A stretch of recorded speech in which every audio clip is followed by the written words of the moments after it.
তালিকার একদম শুরুতেই মানে ১ নম্বরে আছে কোনো কিছুর তীব্রতা কমানো বা উপশম হওয়া, যাকে ইংরেজিতে বলে অ্যাবেট।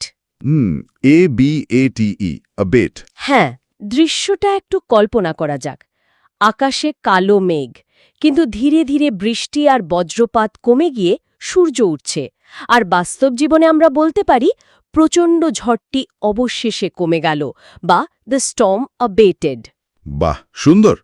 এই কমার সূত্র ধরেই যদি একটা ভিন্ন দৃশ্যে যাই, ২ নম্বরে আছে অ্যাব্যাটওয়ার, যার অর্থ কসাইখানা। ছবিটা হলো একটি মাংসের দোকান বা কসাইখানা। আর উদাহরণ হিসেবে বলা যায় শহরতলির কসাইখানা থেকে প্রতিদিন মাংস সরবরাহ হয়। ঠিক। আবার এর ঠিক বিপরীতে ৩ নম্বরে আছে অ্যাবট, একটি শান্ত মঠের সামনে দাঁড়ানো একজন যাজক, যিনি মঠাধ্যক্ষ। তিনি প্রতিদিন সকালে প্রার্থনার নেতৃত্ব দেন। চমৎকার বৈপরীত্য। এই যে আমরা বড় জিনিসকে ছোট করছি, ভাষার ক্ষেত্রেও এমনটা হয়। ৪ নম্বর শব্দটা হলো অ্যাব্রিভিয়েশন বা সংক্ষিপ্ত রূপ। ও, এটা তো খুব পরিচিত। হ্যাঁ, চোখের সামনে ভেসে ওঠে INFO লেখাটি, যা ইনফরমেশনের সংক্ষিপ্ত রূপ। যেমন USA হল ইউনাইটেড স্টেটস অফ আমেরিকার সংক্ষিপ্ত রূপ। এবার একটু ক্ষমতার কথায় আসা যাক। ৫ নম্বর হল অ্যাবডিকেট, মানে হলো সিংহাসন ত্যাগ করা। একজন রাজা নিজের ইচ্ছায় মুকুট রেখে সিংহাসন ছেড়ে চলে যাচ্ছেন। একদম। উদাহরণ হল রাজা নিজের ইচ্ছায় সিংহাসন ত্যাগ করলেন। আর ৬ নম্বর হল অ্যাবডিকেশন, মানে ঠিক এই সিংহাসন বা রাজপদ ত্যাগের পুরো ঘটনা। সিংহাসন ত্যাগের একটি দলিল এবং রাজা চলে যাচ্ছেন। রাজার এই রাজপদ ত্যাগের ঘোষণা সবাইকে অবাক করেছিল। দাঁড়ান, এটা একটু পরিষ্কার করি। মানে অ্যাবডিকেট হলো কাজটা করা, যেন কেউ নিজে গাড়ি চালিয়ে চলে যাচ্ছে। আর অ্যাবডিকেশন হলো বিশেষ্য। ঠিক ধরেছেন। মানে ওই গাড়ি চালিয়ে চলে যাওয়ার ঘটনাটা বা তার আইনি নথিপত্র। দারুণ উপমা। তবে সব কাজ তো আর সোজা পথে চলে না। ৭ নম্বরে আছে অ্যাবারেশন, যার অর্থ অস্বাভাবিক চ্যুতি বা বিপথগমন। একটা সোজা রাস্তা থেকে একটা তীর হঠাৎ বেঁকে যাওয়া, তাই না? হ্যাঁ, যেমন গ্রীষ্মকালে বরফ পড়া একটি অস্বাভাবিক চ্যুতি। অন্যদিকে ৮ নম্বরে নিজেকে শুদ্ধ করার জন্য আছে অ্যাবলুশন, মানে স্নান বা অজু। ওহ, আচ্ছা। কলের পানির নিচে হাত ধোয়ার দৃশ্যটা ভাবলেই বোঝা যায়। প্রার্থনার আগে অজু বা স্নান করা বাধ্যতামূলক। আচ্ছা, নিজেকে শুদ্ধ করার কথা যখন আসলই, তখন ৯ নম্বর শব্দটার কথা মনে পড়ে যায়, অ্যাবনিগেট। এর অর্থ নিজেকে বঞ্চিত করা বা অস্বীকার করা। একজন ব্যক্তি ২ হাত নেড়ে খাবার বা বিলাসবহুল জীবন নিতে অস্বীকার করছেন, যেমনটা একজন সাধু করেন। হ্যাঁ, ঠিক সাধুদের মতো। কিন্তু আমার একটা প্রশ্ন আছে। এই যে নিজেকে বঞ্চিত করা বা অ্যাবনিগেট, আর একটু আগে যে বললাম রাজা সিংহাসন ছাড়ছেন মানে অ্যাবডিকেট, এ দুটোর মধ্যে মনস্তাত্ত্বিক পার্থক্যটা কোথায়? এটা খুব গভীর একটা প্রশ্ন। আসলে অ্যাবডিকেট হলো বাহ্যিক ক্ষমতা বা প্রাতিষ্ঠানিক দায়িত্ব থেকে সরে আসা, যেটা সবাই দেখতে পায়। কিন্তু অ্যাবনেগেট হলো একেবারে ভেতরের লড়াই, মানে মানসিক ব্যাপার। ঠিক নিজের ইচ্ছা, লোভ বা অধিকারকে ভেতর থেকে অস্বীকার করা। এটি অনেক বেশি আত্মিক। আর ১০ নম্বর শব্দটা হল অ্যাবলিশ। প্রাতিষ্ঠানিক কোনো কিছু, যেমন একটা আইন বা প্রথাকে যখন পুরোপুরি রদ বা বিলোপ করা হয়। বুঝতে পেরেছি। একটি আইনের ওপর হাতুড়ি দিয়ে বাতিল চিহ্ন দেওয়ার মতো, যেমন দাসপ্রথা চিরতরে বিলোপ করা হয়েছিল। একদম তাই। এ বাতিল বা শেষের ধারণার পর আমরা যদি একদম আদি অবস্থায় ফিরে যাই, ১১ নম্বরে পাব অ্যাবরিজিনাল, অর্থাৎ আদিবাসী সংক্রান্ত। একটি প্রাচীন গাছের নিচে দাঁড়িয়ে থাকা উপজাতিদের দৃশ্য। অস্ট্রেলিয়ার আদিবাসী সংক্রান্ত শিল্পকলা খুবই বিখ্যাত। আর ১২ নম্বর হল অ্যাবরিনিজিজ। এই মূল অধিবাসীদের দলটিকে বলা হয় আদিবাসী। তারা এই দ্বীপের প্রকৃত আদিবাসী। এবার ১৩ নম্বরে আসি, অ্যাব্রিজ। শব্দটির অর্থ হল সংক্ষেপ করা, কিন্তু মূল অর্থ না হারিয়ে। যেন একটি বড় কাগজকে কাঁচি দিয়ে যত্ন করে কাটা হচ্ছে। ঠিক, একটি দীর্ঘ বক্তৃতা সংক্ষেপ করে উপস্থাপন করা। আর ১৪ নম্বর হল অ্যাব্রিজমেন্ট, অর্থাৎ সারসংক্ষেপ।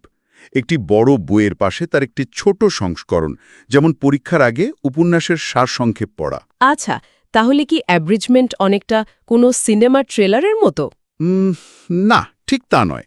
ট্রেলার শুধু ঝলক দেখায় বা কৌতূহল তৈরি করে, কিন্তু অ্যাব্রিজমেন্ট হল পুরো গল্পেরই একটি ছোট সংস্করণ, যেখানে মূল অর্থ হারায় না, গল্পের শুরু থেকে শেষ সবই থাকে। ও আচ্ছা, এবার পরিষ্কার হলো। 15 নম্বরে আসে অ্যাব্রোগেট, মানে রদ করা বা বাতিল করা। একটি চুক্তি নথিতে লাল রঙে বাতিল সিল মারা হচ্ছে, যেমন 2 দেশের মধ্যকার পুরনো চুক্তিটি বাতিল করা হয়েছে। একটু থামাই এখানে। হ্যাঁ, বলুন। একটু আগেই তো আমরা 10 নম্বরে অ্যাবলিশ পেলাম, যার অর্থও বাতিল করা। তাহলে অ্যাব্রোগেট আলাদা কেন? ও, খুব ভালো প্রশ্ন। অ্যাবলিশ সাধারণত কোনো প্রথা বা সিস্টেমকে চিরতরে মুছে ফেলার ক্ষেত্রে বসে, আর অ্যাব্রোগেট বসে মূলত অফিসিয়াল আইন বা চুক্তি আনুষ্ঠানিকভাবে বাতিল করার ক্ষেত্রে। দারুণ। এবার 16 নম্বরে একটু লুকোচুরির কথায় যাই। অ্যাবসকন্ড মানে আত্মগোপন করা বা পালিয়ে যাওয়া। একজন চোর চুপি চুপি দরজা দিয়ে পালাচ্ছে। চোরটি ব্যাংকের টাকা নিয়ে পালিয়ে গেল। একদম। আর 17 নম্বর হল অ্যাবসলিউশন। এই চোর যদি কখনো ধরা পড়ে এবং ক্ষমা চায়, তখন আসবে পাপমুক্তি বা আনুষ্ঠানিক ক্ষমা। একজন যাজক একজন প্রার্থনারত ব্যক্তিকে ক্ষমা করছেন, পাশে শান্তির প্রতীক একটি ঘুঘু পাখি। সে নিজের ভুলের জন্য যাজকের কাছে পাপমুক্তি চাইল। বাহ! কিন্তু 18 নম্বরে এই পালানো আর ক্ষমা চাওয়ার পুরো বিষয়টা যদি এমন হয় যে একটা মাছ সাইকেল চালাচ্ছে। মাছ সাইকেল চালাচ্ছে? হ্যাঁ, এটা পুরোপুরি হাস্যকর বা অযৌক্তিক। ইংরেজিতে যাকে বলে অ্যাবসার্ড। যেমন কুকুর আমার হোমওয়ার্ক খেয়ে ফেলেছে, এটি একটি অযৌক্তিক অজুহাত। হা, সত্যি। এই হাস্যকর পরিস্থিতি থেকে দ্রুত বেরিয়ে আসতে চাইলে 19 নম্বরে আমাদের অ্যাক্সেলারেট করতে হবে, মানে গতি বৃদ্ধি করতে হবে।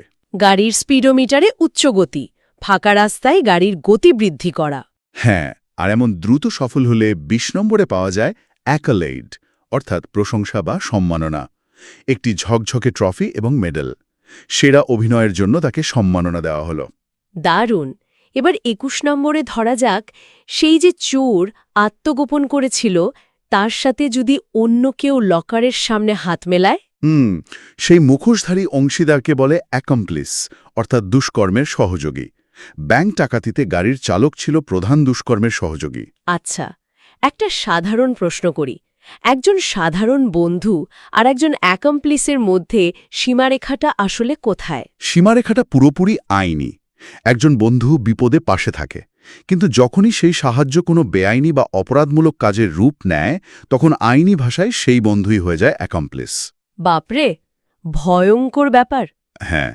এবার 22 নম্বরে যদি নেতিবাচক দিক থেকে ইতিবাচক সামঞ্জস্যের দিকে তাকাই, পাব অ্যাকর্ড, সামঞ্জস্যপূর্ণ হওয়া। গিটার ও বাঁশি মিলে একটি সুরেলা পরিবেশ তৈরি করছে, যেমন তার কথার সাথে কাজের সামঞ্জস্য আছে। 28 নম্বরে এই সব কাজের হিসাব রাখার জন্য তো একজন অ্যাকাউন্টেন্ট বা হিসাবরক্ষক লাগবেই, যিনি ক্যালকুলেটর ও চার্ট নিয়ে কোম্পানির করের হিসাব রাখেন। ঠিক। কিন্তু 24 নম্বরে হিসাবে ভুল হলে বসের কথাগুলো খুব অ্যাসেরবিক বা কটু হতে পারে। একটি টক লেবুতে কামড় দেওয়ার তিক্ত অনুভূতি। তার কটু সমালোচনায় সবাই বিরক্ত হয়েছিল। আর 25 নম্বরে এই কটু কথাগুলো কনসার্ট হলে কেমন শোনাবে সেটা নির্ভর করে অ্যাকুস্টিক্স বা শব্দবিজ্ঞানের ওপর। শব্দতরঙ্গ এবং একটি স্পিকার। এই কনসার্ট হলে শব্দবিজ্ঞান চমৎকার, সব আওয়াজ স্পষ্ট শোনা যায়। হ্যাঁ, 26 নম্বরে এই শব্দ বা কথার লড়াই শেষে আদালত যদি কাউকে নির্দোষ প্রমাণ করে, তবে তাকে অ্যাকুইট করা হয়, মানে নির্দোষ ঘোষণা করা। বিচারকের হাতুড়ি আর একজন মুক্ত মানুষ। উপযুক্ত প্রমাণের অভাবে আদালত তাকে নির্দোষ ঘোষণা করল। আদালতের গম্ভীর পরিবেশ থেকে 27 নম্বরে চলুন সার্কাসে যাই। রিংয়ের উপর একজন জিমন্যাস্টের অবিশ্বাস্য কসরত। তিনি হলেন অ্যাক্রোব্যাট বা কসরতকারী। সার্কাসের কসরতকারীদের খেলা দেখে সবাই মুগ্ধ হয়। এরপর 28 নম্বরে ভাষার আরেকটি মজার দিক হল অ্যাক্রোনিম বা আদ্যক্ষর শব্দ। NASA শব্দটির আদ্যক্ষরগুলো দিয়ে নাসা লেখা। ও, নাটো বা নাসা হল বিখ্যাত আদ্যক্ষর শব্দ। একদম। 29 নম্বরে ভাষার খেলা থেকে এবার মনের খেলায় আসি। অ্যাক্রোফোবিয়া মানে উচ্চতা ভীতি। উঁচু ভবনের ওপর থেকে নিচে তাকিয়ে ভীত একজন মানুষ। উচ্চতা ভীতির কারণে সে পাহাড়ের চূড়ায় উঠতে পারেনি। আর 30 নম্বরে এই যে ভয় পাওয়া, এটাও তো এক ধরনের অভিনয় হতে পারে। অ্যাক্ট মানে অভিনয় করা বা কাজ করা। থিয়েটারের মুখোশ এবং স্পটলাইট। সে স্কুলের নাটকে দারুণ অভিনয় করেছে। চমৎকার। এবার ৩১ নম্বরে আসি। কেউ যদি এই অভিনয় করে কারোর মিথ্যা অপবাদ দেয়, তবে সেটা অ্যাকশনেবল বা মামলাযোগ্য। আইনি ব্যবস্থা নেওয়ার একটি হাতুড়ি। তার মিথ্যা অপবাদটি সম্পূর্ণ মামলাযোগ্য একটি অপরাধ। হ্যাঁ। ৩২ নম্বরে নিজেকে রক্ষা করতে নিজের মস্তিষ্ককে অ্যাক্টিভেট করতে হবে, হাত দিয়ে একটি সুইচ অন করার মতো। নতুন ক্রেডিট কার্ডটি ফোনে কল করে সক্রিয় করতে হবে। আর ৩৩ নম্বরে এই সক্রিয় মস্তিষ্কের অধিকারী হলে তার মধ্যে জন্ম নেয় এক হিউম্যান বা সূক্ষ্ম বিচার শক্তি, একটি তীক্ষ্ণ কলম ও মস্তিষ্ক। ব্যবসায়িক সূক্ষ্ম বিচার শক্তির কারণে সে আজ সফল। কিন্তু ৩৪ নম্বরে এই মস্তিষ্কই আবার অ্যাডিক্ট বা আসক্ত ব্যক্তি হয়ে যেতে পারে। বিষাক্ত বোতলের সাথে শেকলে বাঁধা একজন মানুষ। সে এখন ভিডিও গেমের একজন আসক্ত ব্যক্তি। এই শেকল থেকে বাঁচতে চাইলে ৩৫ নম্বরে অ্যাডহিয়ার বা মেনে চলা জরুরি। একজন মানুষ নির্দিষ্ট পথ ধরে হাঁটছে। ট্রাফিক নিয়মকানুন মেনে চলা আমাদের সবার দায়িত্ব। ৩৬ নম্বরে নিয়ম মানার এই শিক্ষাটা সবচেয়ে বেশি প্রয়োজন অ্যাডোলেসেন্স বা বয়ঃসন্ধিকালে। একটি চারাগাছ বড় হচ্ছে, একটি শিশু যুবক হয়ে উঠছে। বয়ঃসন্ধিকাল মানুষের জীবনের একটি সংবেদনশীল সময়। ঠিক। আর ৩৭ নম্বরে এর সাথেই আসে অ্যাডনিস, মানে অপরূপ সুন্দর যুবক, একটি ধ্রুপদী সুন্দর ভাস্কর্য। নতুন নায়কটি দেখতে একেবারে একজন অ্যাডনিস। এখানে একটা ব্যাপার লক্ষ্য করার মতো। ৩৬ আর ৩৭ নম্বর শব্দ দুটোর মধ্যে একটা মজার তুলনা আছে। তাই নাকি? সেটা কেমন? অ্যাডোলেসেন্স হলো জীবনের একটি পর্যায়ে যা দিয়ে সবাই যায়, আর অ্যাডোনিস হলো সৌন্দর্যের একটি নিখুঁত আদর্শ যা গ্রিক দেবতা থেকে এসেছে। ও আচ্ছা, দারুণ।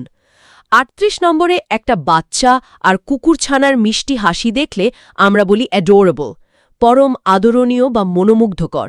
বাচ্চাটির হাসি অত্যন্ত আদরণীয়। কিন্তু ৩৯ নম্বরে এই আদুরে পৃথিবীতেও কিছু মানুষ অ্যাডাল্ট্রেট বা ভেজাল মেশায়। পরিষ্কার পানিতে কালো তরল মেশানো হচ্ছে। দুধে পানি দিয়ে ভেজাল মেশানো একটি অপরাধ। আর ৪০ নম্বরে এসব অপরাধীদের ধরতে বা অজানা জয় করতে অ্যাডভেঞ্চারাস বা দুঃসাহসী হতে হয়। পাহাড়ে চূড়ায় দাঁড়িয়ে থাকা একজন হাইকার, সে তার দুঃসাহসী মনোভাবের জন্য আমাজন বনে ভ্রমণে গেল।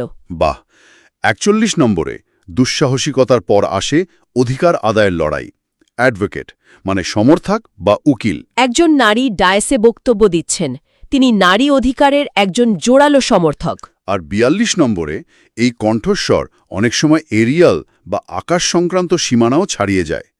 আকাশে উড়ন্ত একটি হট এয়ার বেলুন, ড্রোনের মাধ্যমে চমৎকার আকাশ সংক্রান্ত ছবি তোলা যায়। ৪৩ নম্বরে ওকর্থতি পৃথিবীকে দেখলে তার অ্যাস্থেটিক বা নন্দনাত্ত্বিক দিকটি মুগ্ধ করে। একটি সুন্দরভাবে সাজানো ঘরের দৃশ্য। এই নতুন কফি শপের নন্দনাত্ত্বিক দিকটি সবাইকে আকর্ষণ করে। তবে ৪৪ নম্বরে এসব সৌন্দর্য উপভোগ করার আগে জীবনের এজেন্ডা বা আলোচ্যসূচি ঠিক থাকা চাই। একটি নোটপ্যাডে তালিকা করা আছে।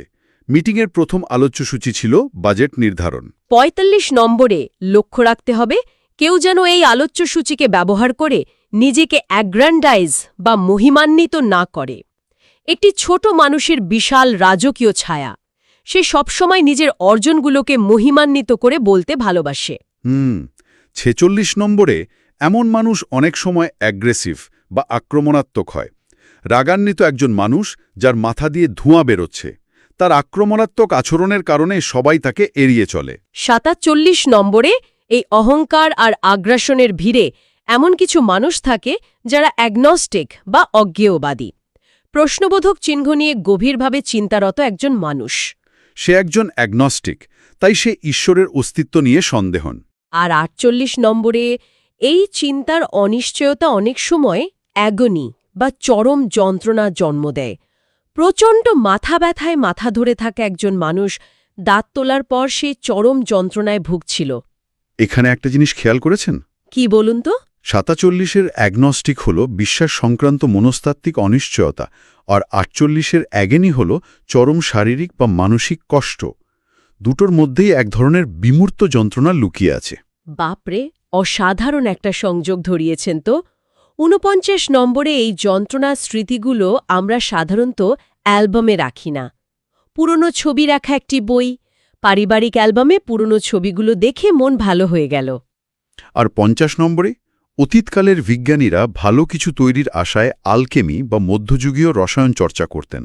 একজন বৃদ্ধ বিজ্ঞানী কেমিক্যাল নিয়ে কাজ করছেন। প্রাচীনকালে বিজ্ঞানীরা আলকেমির মাধ্যমে লোহাকে সোনা বানানোর চেষ্টা করতেন। আমরা তালিকার অর্ধেক পেরিয়ে এলাম। হ্যাঁ, হাফ সেঞ্চুরি। ৫১ নম্বরে যদি পরিবেশের দিকে তাকাই, অ্যালগেসাইড মানে শৈবালনাশক। পুকুরের পানিতে তরল ঔষধ ঢালা হচ্ছে। সুইমিং পুল পরিষ্কার রাখতে শৈবালনাশক ব্যবহার করা হয়। আচ্ছা, তাহলে কি অ্যালগেসাইড হল পানির জন্য এক ধরনের আগাছানাশক? একেবারে ঠিক ধরেছেন, যা নির্দিষ্টভাবে শৈবাল ধ্বংস করে, পানিকে পরিষ্কার রাখে। কিন্তু ৫২ নম্বরে কিছু মানুষ এই পরিষ্কার পানি বা যে কোনো কিছুতেই ভয় পায়। অ্যালগোফোবিয়া, ব্যথা বা যন্ত্রণার ভয়। ইনজেকশনের ভয়ে ভীত একজন মানুষ যন্ত্রণার ভয়ের কারণে সে ডাক্তারের কাছে যেতে চায় না। ৫২ থেকে ৫৩ নম্বরে এই ভয় দুনিয়ায় এলিয়েন বা ভিনদেশী প্রাণী এক দারুণ রহস্য। একটি সবুজ ভিনগ্রহের প্রাণী এবং পাসপোর্ট। মহাকাশযানে করে একটি ভিনগ্রহের প্রাণী পৃথিবীতে এসেছে বলে গুজব রটেছে। আর ৫৪ নম্বরে পৃথিবীর বাস্তব জগতে বিবাহ বিচ্ছেদের পর যে টাকা দেওয়া হয় তাকে বলে অ্যালিমনি বা খোরপোশ। বিবাহ বিচ্ছেদের চুক্তিনামা ও চেক। আদালত তাকে প্রতি মাসে খোরপোশ দেওয়ার নির্দেশ দিয়েছে। ৫৫ নম্বরে বাস্তব জীবনকে মাঝে মাঝে গল্পের মোড়কে বলা হয়, যাকে বলে অ্যালেগরি বা রূপক কাহিনী। একটি ব্রিজের দুই পাশে সত্য এবং মিথ্যার রূপক চরিত্র। অ্যানিমাল ফার্ম উপন্যাসটি আসলে একটি চমৎকার রূপক কাহিনী। আর ৫৬ নম্বরে ভাষার এই সৌন্দর্য আরও বাড়ে অলিটারেশন বা অনুপ্রাসের মাধ্যমে। সিলভার শিমারিং সি লেখা বড় বক বকাবক করে, এটি একটি অনুপ্রাসের উদাহরণ। ৫৭ নম্বরে এই শব্দের নদীর তীরে জমা হয় অ্যালুভিয়াম বা পলিমাটি। নদীর তীরে স্তরে স্তরে জমা মাটি। নদীর তীরের পলিমাটি কৃষিকাজের জন্য খুবই উর্বর। আর ৫৮ নম্বরে এই মাটির মতো আমাদের মনকে উর্বর করে আমাদের আলমা মাটার বা শিক্ষা প্রতিষ্ঠান। একটি ঐতিহ্যবাহী বিশ্ববিদ্যালয় ভবন। ১০ বছর পর নিজের পুরনো শিক্ষা প্রতিষ্ঠানে গিয়ে সে আবেগপ্রবণ হয়ে পড়েছিল। ৫৯ নম্বরে শিক্ষা প্রতিষ্ঠান আমাদের জ্ঞান দেয়, আর অ্যালমান্যাক বা পঞ্জিকা দেয় মহাজাগতিক জ্ঞান। চাঁদ ও গ্রহ নক্ষত্রের হিসাব সম্বলিত একটি পুরনো বই। কৃষকরা বীজ বপনের সময় পঞ্জিকা সাহায্য নিতেন। ৬১ নম্বরে এই উচ্চতার কথায় মনে পড়ে অ্যাল্টার বা যজ্ঞবেদীর কথা। মোমবাতি ও অর্ঘ্য সাজানো একটি পাথর। পূজারীরা বেদিতে ফুল ও ফল নিবেদন করল। আর ৬২ নম্বরে আধুনিক যুগে উচ্চতা মাপতে বিমানের পাইলটরা ব্যবহার করেন অ্যালটিমিটার বা উচ্চতা মাপক যন্ত্র। উচ্চতা মাপার একটি গোল ডায়াল। বিমানের পাইলট উচ্চতা মাপক যন্ত্র দেখে বিমানের অবস্থান নিশ্চিত করেন। আর ৬৩ নম্বর শব্দটা হল অ্যালটিটিউড মানে উচ্চতা। সমুদ্রপৃষ্ঠ থেকে একটি পাহাড়ের উচ্চতা নির্দেশক। বেশি উচ্চতায় গেলে শ্বাস নেওয়া কঠিন হয়ে পড়ে। এখানে ৬২ আর ৬৩-র মধ্যে সূক্ষ্ম পার্থক্যটা বলে দিই। হ্যাঁ, বলুন। অ্যালটিমিটার হলো একটা ফিজিক্যাল যন্ত্র, মিটার। আর অ্যালটিটিউড হলো সেই অবস্থা বা পরিমাপটা, মানে কতটা উঁচুতে আছি। ও আচ্ছা, একদম ক্লিয়ার। ৬৪ নম্বরে এই উচ্চতায় পৌঁছানো মানুষের মন যদি বিশাল হয়, তবে সে হয় আলট্রুইস্ট বা পরোপকারী। একজন ব্যক্তি আরেকজনকে সাহায্য বা দান করছেন। সেই পরোপকারী ব্যক্তি তার সমস্ত সম্পত্তি গরিবদের জন্য দান করে দিয়েছেন। ৬৫ নম্বরে এমন মানুষেরা হয়তো কোনো বিশ্ববিদ্যালয়ের গর্বিত অ্যালিউমনাস বা প্রাক্তন ছাত্র, সমাবর্তনের পোশাকে একজন গ্র্যাজুয়েট।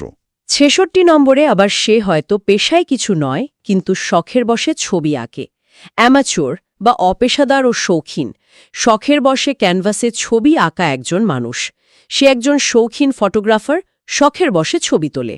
কিন্তু ৬৭ নম্বরে এই শৌখিন মানুষটিও হয়তো গাড়িতে চড়তে ভয় পায়, অ্যাম্যাক্সোফোবিয়া, যানবাহনে চড়ার আতঙ্ক। গাড়িতে বসে আতঙ্কে থাকা একজন চালক। যানবাহনে চড়ার আতঙ্কের কারণে সে সবসময় হেঁটে অফিসে যায়। বাপরে! তবে ৬৮ নম্বরে হেঁটে গেলে তো আর এক দেশ থেকে অন্য দেশে যাওয়া যাবে না। সেখানে কাজ করেন অ্যাম্বাসেডর বা রাষ্ট্রদূত। দুই দেশের পতাকার সামনে দুই কূটনীতিবিদ হাত মেলাচ্ছেন। ঠিক যেমন অ্যাম্বিডেক্সট্রাস বা সব্যসাচী ব্যক্তিরা দুই হাত দিয়ে সমানভাবে কাজ করতে পারেন। একজন ব্যক্তি ব্ল্যাকবোর্ডে দুই হাত দিয়ে একই সাথে লিখছেন। লিওনার্দো দা ভিঞ্চি ছিলেন একজন সব্যসাচী শিল্পী, যিনি দুই হাতেই আঁকতে পারতেন। আর ৭০ নম্বরে তাদের চমৎকার কথাবার্তা চারপাশের অ্যাম্বিয়েন্স বা পরিবেশকে মনোরম করে তোলে। উষ্ণ আলো ও সোফা দিয়ে সাজানো একটি আরামদায়ক ঘর। এই রেস্টুরেন্টটির মনোরম পরিবেশ আমাকে মুগ্ধ করেছে। একদম। ৭১ নম্বরে আসি এবার। অ্যাম্বিগুয়াস, অস্পষ্ট বা দ্ব্যর্থক। একটি রাস্তা দুটি প্রশ্নবোধক চিহ্নের দিকে ভাগ হয়ে গেছে। নেতার দেওয়া বক্তব্যটি বেশ দ্ব্যর্থক ছিল, কেউ আসল উদ্দেশ্য বুঝতে পারেনি। ৭২ নম্বরে আছে অ্যাম্বিভ্যালেন্ট, দোটানা বা মিশ্র অনুভূতি। দাঁড়িপাল্লায় দুটি হৃদয়, একটি ভালো অন্যটি খারাপ অনুভূতির প্রতীক। নতুন শহরে যাওয়ার বিষয়ে তার মনের দোটানা কাজ করছে। আর ৭৩ নম্বরে অ্যাম্বিভার্ট, উভয়মুখী ব্যক্তি, যে নিজের খোলসেও থাকে আবার বাইরেও মেশে। সে একজন উভয়মুখী ব্যক্তি, পার্টিতেও আনন্দ পায় আবার একাকী বই পড়তেও ভালোবাসে। একটু থামাই আপনাকে। এই যে ৭১, ৭২ আর ৭৩ নম্বর, অ্যাম্বিগুয়াস, অ্যাম্বিভ্যালেন্ট, অ্যাম্বিভার্ট, এই তিনটেতেই অ্যাম্বি প্রিফিক্স বা উপসর্গটা আছে। হ্যাঁ হ্যাঁ, ঠিক। এর মানেই হল দুই বা উভয় দিক নির্দেশ করা। অস্পষ্টতা, দোটানা, উভয়মুখী, সবখানেই দুই দিকের একটা ব্যাপার আছে। খুব সুন্দর পর্যবেক্ষণ। এবার ৭৪ নম্বরে এই উভয়মুখী মানুষগুলো হয়তো ছুটির দিনে নদীর তীরে অ্যাম্বেল করে, মানে ধীর গতিতে হাঁটে বা পায়চারি করে। একজন ব্যক্তি পার্কে আরাম করে হাঁটছেন। ছুটির দিনে আমরা নদীর তীরে ধীর গতিতে পায়চারি করছিলাম। ৭৫ নম্বরে তাদের উদ্দেশ্য থাকে চারপাশের অ্যামেলিওরেট করা, মানে পরিস্থিতির উন্নতি করা। একটি নেতিয়ে পড়া গাছে পানি দিয়ে সতেজ করা হচ্ছে। সরকার বস্তিবাসীর জীবনযাত্রার মান উন্নতি করার চেষ্টা করছে। ৭৬ নম্বরে এমন ভালো কাজের জন্য মানুষকে অ্যামেনেবল বা বশবর্তী ও অনুগত হতে হয়। একজন ব্যক্তি ইতিবাচকভাবে নির্দেশ শুনছে। ছাত্রটি অত্যন্ত অনুগত, সে সহজেই শিক্ষকদের উপদেশ মেনে চলে। ৭৭ নম্বরে আর সবার সাথে সম্পর্ক থাকতে হয় অ্যামিকেবল বা বন্ধুত্বপূর্ণ। দুজন ব্যক্তি হাসি মুখে হাত মেলাচ্ছেন। দুই প্রতিবেশীর মধ্যে সমস্যাটি বন্ধুত্বপূর্ণ উপায়ে সমাধান হয়েছে। আর ৭৮ নম্বরে তারা তাদের বিবাদ অ্যামিকেবলি বা বন্ধুসুলভভাবে মিটিয়ে ফেলে। শান্তির প্রতীক একটি সাদা পায়রা। তারা তাদের দীর্ঘদিনের বিবাদটি বন্ধুসুলভভাবে মিটিয়ে ফেলল। কিন্তু ৭৯ নম্বরে এই শান্তি বিঘ্নিত হয় যখন কেউ সব ভুলে যায়। অ্যামনেজিয়া বা স্মৃতিভ্রম। একটি মস্তিষ্কের পাজল থেকে একটি টুকরো হারিয়ে গেছে। গাড়ি দুর্ঘটনার পর রোগীর সাময়িক স্মৃতিভ্রম হয়েছে। তবে ৮০ নম্বরে রাষ্ট্র অনেক সময় বন্দীদের অ্যামনেস্টি বা সাধারণ ক্ষমা ঘোষণা করে। খাঁচা থেকে একটি পাখি মুক্ত হয়ে আকাশে উড়ছে। বিজয়ের মাসে সরকার কিছু বন্দীকে সাধারণ ক্ষমা ঘোষণা করেছে। ৮১ নম্বরে এই ক্ষমাশীল পৃথিবীর উল্টো দিকে আছে মোরাল বা নীতিহীন জগৎ। নৈতিকতার দুইটি রাস্তার মাঝখানে দাঁড়িয়ে ভ্রু কুঁচকে থাকা একজন মানুষ। কম্পিউটারের অ্যালগরিদম সম্পূর্ণ নীতিহীন, এর নিজের কোনো ভালো খারাপ বোধ নেই। আর ৮২ নম্বরে এই জগতের প্রাণীদের মধ্যে আছে অ্যামফিবিয়ান্স বা উভচর। পদ্মপাতার ওপর বসে থাকা একটি ব্যাঙ। ব্যাঙ হল উভচর প্রাণী, যারা জলে ও স্থলে সমানভাবে বাঁচতে পারে। ৮৩ নম্বরে জীবনে টিকে থাকার লড়াই সবচেয়ে ভালো বোঝে একজন অ্যাম্পুটি বা অঙ্গহীন ব্যক্তি। কৃত্রিম পা নিয়ে একজন দৌড়বিদ দৌড়াচ্ছেন। যুদ্ধে পা হারানো অঙ্গহীন ব্যক্তিটি আজ একজন সফল অ্যাথলিট। ৮৪ নম্বরে তার জীবনটা যেন একটা অ্যানাগ্রাম বা বর্ণ বিপর্যয়। হ্যাঁ, লিসেন শব্দটির অক্ষরগুলো সাজিয়ে সাইলেন্ট তৈরি হওয়া। লিসেন শব্দটি সাইলেন্ট শব্দের একটি চমৎকার বর্ণ বিপর্যয়। ৮৫ নম্বরে এই সাজানোর কাজকে আমরা অ্যানালগি বা সাদৃশ্য দিয়ে বোঝাতে পারি। দাড়িপাল্লায় ব্যাটারি ও হৃৎপিণ্ডের তুলনা, কারণ উভয় শক্তির উৎস। মানব মস্তিষ্ককে কম্পিউটারের সিপিইউ এর সাথে তুলনা করা একটি দারুণ সাদৃশ্য। ৮৬ নম্বরে আর এই সব কিছু বোঝার জন্য দরকার গভীর অ্যানালিসিস বা বিশ্লেষণ। ডেটা এবং চিপের ওপর ম্যাগনিফাইং গ্লাস দিয়ে পরীক্ষা। ব্যবসার ক্ষতি কেন হলো তা নিয়ে গভীর বিশ্লেষণ করা হচ্ছে।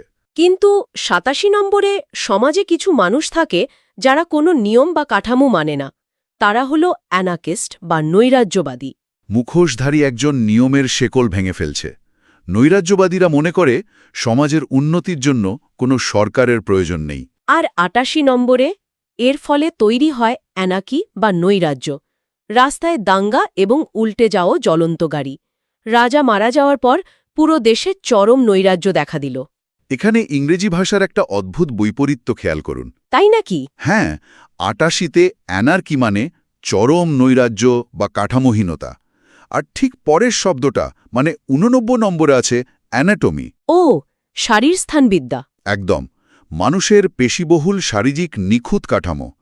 চিকিৎসা বিজ্ঞানের ছাত্রদের প্রথম বর্ষেই শারীরস্থানবিদ্যা খুব ভালোভাবে পড়তে হয়।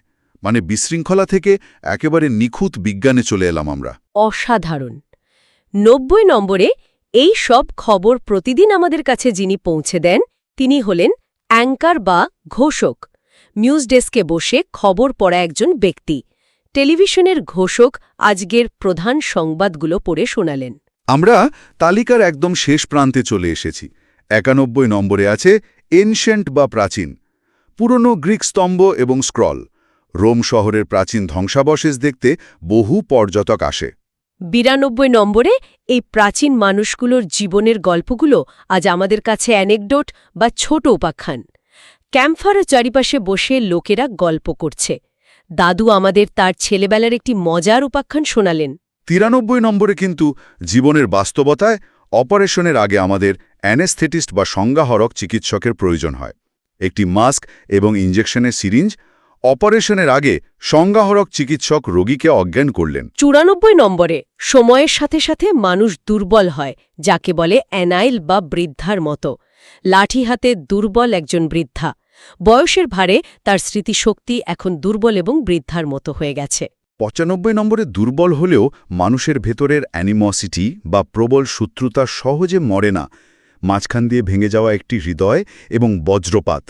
দুই দেশের মধ্যে থাকা দীর্ঘদিনের শত্রুতা এখনও কমেনি। ৯৬ নম্বরে এই শত্রুতা অনেক সময় সবকিছু অ্যানিহিলেট বা নির্মূল করে দেয়। পারমাণবিক বোমার মাশরুম ক্লাউড, শক্তিশালী ঘূর্ণিঝড়টি পুরো গ্রামটিকে ধ্বংস করে দিল। কিন্তু ৯৭ নম্বরে মানুষ ধ্বংসের চেয়ে উদযাপন ভালোবাসে। অ্যানিভার্সারি বা বার্ষিকী, ক্যালেন্ডারে হাড়চিহ্ন এবং শ্যাম্পেন। আগামী সপ্তাহে তাদের ২৫তম বিবাহবার্ষিকী। ৯৮ নম্বরে এই উদযাপন চালিয়ে যেতে প্রয়োজন অ্যানিউইটি বা বার্ষিক বৃত্তি, মুদ্রা এবং অর্থ লেনদেনের চক্র।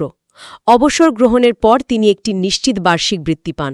৯৯ নম্বরে জীবনে মাঝে মাঝে অ্যানর্মালি বা ব্যতিক্রম দেখা যায়। অনেকগুলো সবুজ বর্গাকার ব্লকের মাঝে একটি নীল রঙের আলাদা ব্লক। মরুভূমিতে প্রবল বৃষ্টিপাত একটি আবহাওয়াজনিত ব্যতিক্রম। আর ১০০ নম্বরে আমাদের তালিকার একেবারে শেষ শব্দটি হল অ্যাননিমাস, মানে বেনামি বা অজ্ঞাতনামা। হুডি পরা একজন হ্যাকার যার চেহারা লুকানো, একজন অজ্ঞাতনামা দাতা এতিমখানায় অনেক টাকা দান করেছেন। জানেন, এই যে ৯৬ নম্বরের অ্যানিহিলেট বা ধ্বংস করা আর ১০০ নম্বরের অ্যাননিমাস বা পরিচয়হীন, এদের মধ্যে একটা দারুণ সম্পর্ক আছে। ধ্বংস করা আর পরিচয়হীন হওয়ার মধ্যে? হ্যাঁ, যখন কোনো কিছু অ্যানিহিলেট বা ধ্বংস হয়ে যায় তখন তার অস্তিত্ব চিরতরে মুছে যায়। ঠিক একইভাবে একজন অ্যাননিমাস বা অজ্ঞাতনামা ব্যক্তির পরিচয়ও কিন্তু দুনিয়ার কাছে পুরোপুরি লুকানো বা মুছে যাওয়া অবস্থাতেই থাকে। বাপরে, সত্যি তো অসাধারণ একটা চিন্তার জায়গা তৈরি করলেন। মানে ১ থেকে ১০০ পর্যন্ত এই শব্দগুলো শুধু আবিধানিক অর্থ নয়, বরং পুরো মানব জীবন, সমাজ, বিজ্ঞান আর আবেগের এক নিখুঁত প্রতিচ্ছবি। ১০০টি ভিন্ন ধারণা আর অবস্থাকে মাত্র ১০০টি শব্দে প্রকাশ করতে শিখলাম আমরা। ঠিক। ভিডিওটি ভালো লাগলে প্লিজ লাইক করুন এবং চ্যানেলটি সাবস্ক্রাইব করে বেল আইকনটি অন করে রাখুন পরবর্তী ভিডিওর নোটিফিকেশন সঙ্গে সঙ্গে পেতে।